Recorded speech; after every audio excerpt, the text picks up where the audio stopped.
আসসালামু আলাইকুম। সবাই কেমন আছেন? আশা করি সবাই ভালো আছেন। আজকে নতুন একটা রেসিপি নিয়ে কথা বলবো। আপনারা আইডিয়া করেন তো কী রেসিপি হতে পারে এটা? চলুন কথা না বাড়িয়ে শুরু করা যাক। প্রথমে কিছু পরিমাণ চিংড়ি মাছের খোসা ছাড়িয়ে ভালো করে ধুয়ে একটি পাত্রে নিয়ে নিলাম। কিছু পরিমাণ কাঁঠালের দানার খোসা ছাড়িয়ে পিস পিস করে আরেকটি পাত্রে নিই। পরিমাণ মতো ধনিয়া পাতা কুচি নিলাম, পরিমাণ মতো পেঁয়াজ কুচি নেই, পরিমাণ মতো রসুন কুচি নেই, কিছু পরিমাণ কাঁচামরিচ কুচি ও সিদ্ধ করা 4টা ডিম নিয়ে নিলাম, আর পরিমাণ মতো টমেটো কুচি নিয়ে নিলাম। এখন রান্না করার পালা। প্রথমে কড়াইয়ে তেল ঢেলে দিলাম। চুলার টেম্পারেচার কিন্তু 1200 থেকে 1300-এর মধ্যে রাখবেন। এখন তেলটা পুরো কড়াইয়ের মধ্যে ছড়িয়ে দিলাম। এখন কড়াইয়ের মধ্যে লবণ মরিচ মাখানো ডিমগুলো একে একে দিয়ে দিলাম। নেড়েচেড়ে ডিমগুলোকে ভেজে নিব। ডিমগুলো ভাজা হয়ে গেলে ডিমগুলোকে এক সাইডে রেখে হলুদ মরিচ মাখানো সুস্বাদু চিংড়ি মাছগুলোকে একে একে কড়াইয়ের তেলে দিয়ে দিব। ডিমগুলো আগেই একটি পাত্রে উঠিয়ে নিয়েছিলাম। মাছগুলোকে ভালোভাবে ভেজে নিলাম এবং ডিম রাখা পাত্রে মাছগুলো উঠিয়ে নিলাম। মাছগুলো উঠিয়ে নিয়ে রসুন কুচিগুলো দিয়ে দিব। কিছুটা নেড়ে চেড়ে কাঁচামরিচ আর পেঁয়াজ কুচিগুলো দিয়ে দিলাম।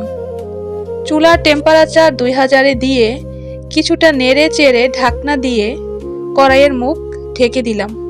4 থেকে 5 মিনিট পর ঢাকনা উঠিয়ে একে একে কাঁঠালের দানাগুলো দিয়ে দিলাম। কিছুটা নেড়ে চেড়ে আবারও ঢাকনা দিয়ে কড়াইয়ের মুখ ঢেকে দিলাম। 7 থেকে 8 মিনিট পর ঢাকনা উঠিয়ে নেড়ে চেড়ে দিতে লাগলাম। এখন পরিমাণ মতো লবণ দিয়ে দিলাম, পরিমাণ মতো হলুদের গুঁড়া ও পরিমাণ মতো মরিচের গুঁড়া দিয়ে দিলাম। এগুলোকে ভালোভাবে মিক্স করে নিব। মিক্স করার পর টমেটো কুচিগুলো দিয়ে দিলাম। আবারও নেড়ে চেড়ে ঢাকনা দিয়ে দিব।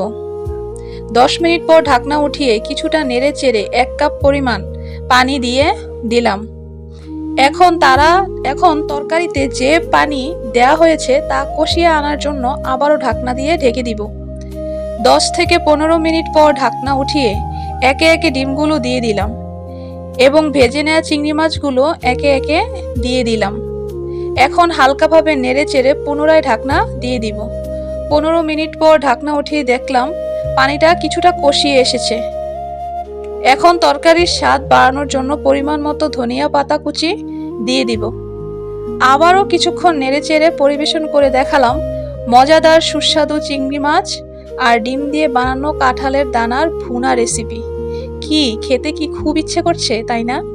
তাহলে বাসায় ঝটপট বানিয়ে ফেলুন অল্প সময়ে তৈরি করা এই রেসিপিটা। আশা করি সবার ভালো লাগবে। সবার যদি ভিডিও দেখে ভালো লাগে তাহলে তাড়াতাড়ি বেশি বেশি লাইক, কমেন্ট আর শেয়ার করুন। যদি আপনি ইউটিউবে দেখে থাকেন তাহলে সাবস্ক্রাইব করুন, আর যদি ফেসবুকে দেখে থাকেন তাহলে ফলো দিয়ে আমাদের পাশে থাকুন। ধন্যবাদ সবাইকে।